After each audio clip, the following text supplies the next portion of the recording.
Jalen Phillips and Bradley Chubb are tearing it up along the sideline. No formal drills, no announcement or countdown, just them. They sprint 20-odd yards down and then slow jog back. That's the outro, and they rinse and repeat. If you pause and wonder why, yeah, coaches are easing them back from injuries that cost both big chunks of 2024. But the duo refuses to coast. Phillips doesn't skip a beat. Bradley's been really critical for me. Everybody in the room and the defense of holding us to a really high standard. So even though reps were dialed down, they make up with full throttle sprints on the side. It's less about formality, more about proving they've still got it. And then some. This sideline hustle is emblematic of something new brewing, an insider-driven culture of accountability. Words like that get tossed around easy, but now we're seeing real action inside training camp, not vague motivational quotes. Chubb spells it out. They spent the offseason texting each other, nudging each other, making sure the standard didn't slip. Not because someone demanded it, but because players demanded it of themselves. The message is loud and clear, and everybody's moving accordingly. You hear that? They aren't waiting on coaches or drills. They're pushing each other every day. Remember how 2024 started? High energy, hype, expectations. Then one injury after another, discipline lapsing, and the final record? 8-9. First losing season under Mike McDaniel. People talked about teammates showing up late to meetings.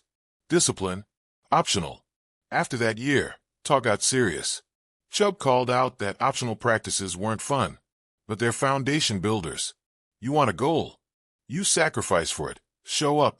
He said, if we really want to go somewhere, that's where it begins. The chatter turned into questions. Could they actually change? Could a locker room call itself to accountability? McDaniel leaned into player-led locker room.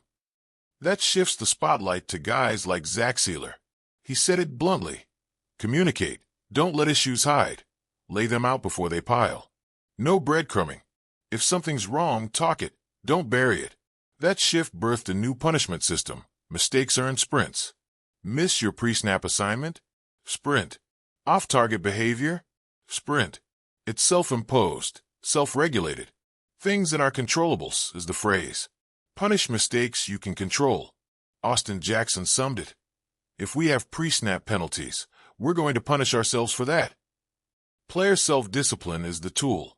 Miami ranked top 10 in penalties per game in 2024. That can't continue. The team recognized that games often get lost in the small stuff, the little errors. And the fix? Hold each other to account. Get the small details right. McDaniel emphasized those controllables as the start point for improvement. So the post-practice sprints, the sideline dashes, their signals, small things matter. This isn't hokey motivational talk. It's deliberate, gritty internal recalibration. Now picture this. Phillips and Chubb, both coming back from season-ending injuries, sprinting during practice as a statement. They get it, they matter. Their roles can't slip, especially since boundary cornerback remains untested territory. This defense needs elite edge play. They intend to be that spark, the engine. Phillips distills it. They call themselves big dogs for a reason. They're the engine of the defense, of this team. They can't slack, can't be casual. So they double down with weight room reps, rehab, prehab, the sideline sprints. They're living their standard. You see the bigger picture? This isn't just rehab drills. It's cultural. The energy feels renewed. Accountability is earned, not assigned. It's not about public proclamations or glowing headlines. It's about internal resolve. This whole vibe shifts when the edge rushers lead. But it ripples when offense sees back-to-back commitment. When secondary hears the self-discipline echo in every rep, it builds. They're not waiting for authority. They're enforcing their own standards. That's powerful. So you have leaders stepping up. Injury rehab? Check. Self-punishing behavior? Check. Tone-setting messaging? Clear. Hold each other. Send the message. No off days. The words aren't sugar-coated. They're real talk. You can almost feel the tension. Get your stuff together or feel the burn. It's ripping through practice, registering in mental space. And it's early camp. If this sticks, you're looking at a team sharpening itself from within. It raises questions too. What happens if somebody doesn't keep up? Will punishment escalate? Will someone break under the expectations? How far can this extend outside practice? Team dinners, film study rooms, hotel hallways. Will the culture hold everywhere? That pressure, that red line mentality, it's a proposition. Are you in or are you left behind?